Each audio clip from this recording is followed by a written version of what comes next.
안녕하세요. 살다 보면요.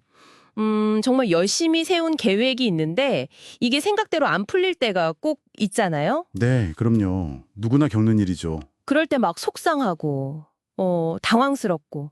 저도, 아니, 왜 나한테만 이러지? 이런 생각에 빠질 때가 있거든요. 그렇죠. 오늘 저희가 좀 자세히 살펴볼 내용은요. 바로 이럴 때 우리의 마음을 좀 다스리는 데 도움이 될 만한 그런 관점을 다루고 있어요. 아, 디펙 초프라 그래서 영감을 받은 내용이죠? 네, 맞아요. 기대했던 거랑 결과가 다를 때 이 좌절감을 어떻게 넘어서고 또 어떻게 좀 더 큰 그림을 밀어볼 수 있을까 뭐 그런 이야기입니다. 네, 흥미로운 주제네요. 자료 보면서 아, 이렇게도 생각할 수 있구나 하는 부분들이 꽤 있었어요.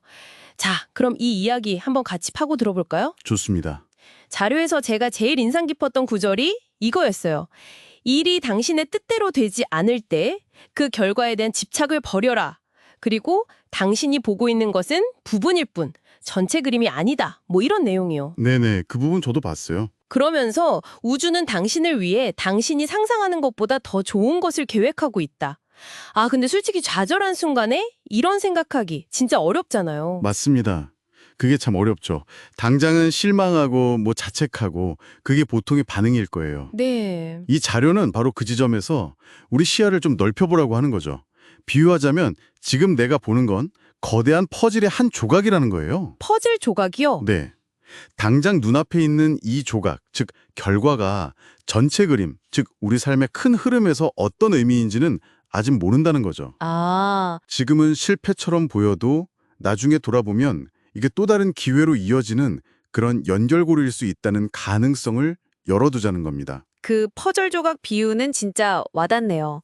근데요, 당장 너무 힘들면 그 전체 그림이라든지 더 좋은 계획 같은 걸 상상하기가 좀 어렵거나 공허하게 느껴질 수도 있을 것 같거든요. 네, 충분히 그럴 수 있죠. 아주 중요한 지적이세요. 이런 감정적인 저항에 대해서는 자료에서 어떻게 이야기하나요? 여기서 말하는 신뢰가요. 그냥 맹목적으로 믿으라는 거나 현실을 외면하라는 건 절대 아니에요. 아, 그런 건 아니고요. 네. 오히려 지금 내가 할 수 있는 최선에 집중은 하되 내가 어떻게 할 수 없는 결과에 대해서는 좀 과도한 집착에서 벗어나자는 거죠. 뭐랄까 좀 더 적극적인 마음 상태를 말하는 거예요. 적극적인 마음 상태요? 네. 우주의 계획이란 표현도 어떤 신비로운 힘이라기보다는 지금 내 눈에는 보이지 않는 더 큰 인과관계나 어떤 숨겨진 기회가 있을 수 있다. 이런 가능성을 받아들이는 관점으로 보는 게 더 맞을 것 같아요. 관점의 전환이군요. 그렇죠. 그래서 감정적으로 저항감이 들 때는 그 감정을 일단 인정해 주고요. 근데 이 상황이 결국 나한테 어떤 다른 문을 열어줄 수도 있지 않을까? 이렇게 질문을 스스로에게 던져보는 거죠. 아, 단순히 다 잘 될 거야 하고 넘기는 게 아니라 좌절 속에서도 다른 가능성을 찾아보는 능동적인 태도, 그걸 말하는 거군요. 정확합니다. 자료에 나온 닫힌 문만 보지 말고 열린 문을 찾아보라는 비유랑 딱 연결되네요. 맞아요. 예를 들어서 뭐 원하던 승진이 안 됐을 때 그 실망감에만 머무는 게 아니라 이 경험 통해서 내가 새롭게 배울 건 뭐지? 또는 혹시 다른 부서나 다른 역할에 나한테 더 잘 맞는 기회가 있는 건 아닐까? 이렇게 시선을 좀 돌려보는 거예요. 바로 그거죠. 그리고 여기서 한 걸음 더 나아가면요. 우리가 간절히 원했던 것과 우리에게 정말로 필요한 것이 다를 수도 있다는 점을 생각해 보게 해요. 아, 원하는 것과 필요한 것이 다르다. 네. 혹시 내가 그토록 원했지만 얻지 못한 게 사실은 장기적으로 보면 나한테 최선이 아니었을 수도 있고 아니면 더 나은 무언가를 위한 준비 과정이었을 수도 있지 않을까요? 이런 식으로 관점을 바꿔보면 실망감이 오히려 성장의 발판이 될 수도 있는 거죠. 네, 뭐 그런 믿음이 힘든 시기를 버티게 하는 어떤 심리적인 안정감을 줄 수는 있을 것 같아요. 근데 또 한편으로는 이거 결국 현실의 어려움을 그냥 외면하는 정신승리 아니야? 이렇게 비판할 수도 있을 것 같거든요. 아, 네.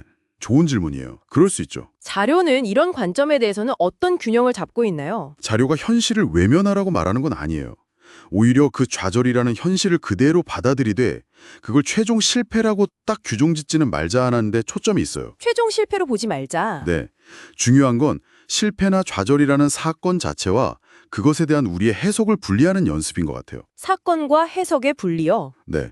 우주가 더 좋은 계획을 갖고 있다는 생각은 우리를 무력하게 만드는 해석 대신에 앞으로 나아갈 힘을 주는 어떤 새로운 해석의 가능성을 열어두는 도구? 뭐 그런 셈이죠. 아, 도구로서의 해석이군요. 그렇죠.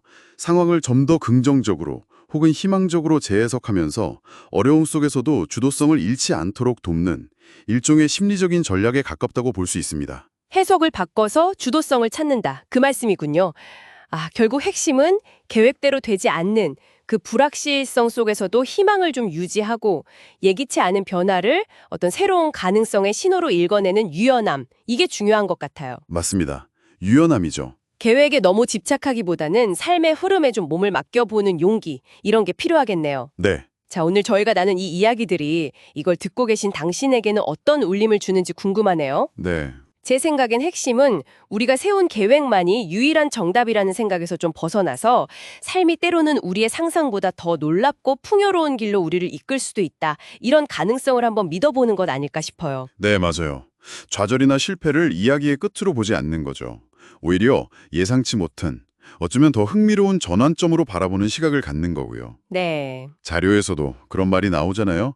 인생의 가장 중요한 배움이나 기회는 종종 계획하지 않은 길모퉁이에서 우리를 기다리고 있다고요. 맞아요. 그런 경험들이 있죠. 자, 마지막으로요. 이 생각들의 바탕으로 오늘 당신이 스스로에게 던져볼 질문을 하나 남겨드리고 싶어요. 네. 만약 지금 당신이 겪고 있는 어려움이나 계획의 어긋남이 더 좋은 무언가를 위한 과정일 수도 있다는 생각을 온전히 한번 받아들여 본다면 오늘 하루 당신이 의식적으로 조금 더 가볍게 놓아줄 수 있는 기대나 결과에 대한 집착은 무엇일까요? 한번 생각해 보시면 좋겠습니다.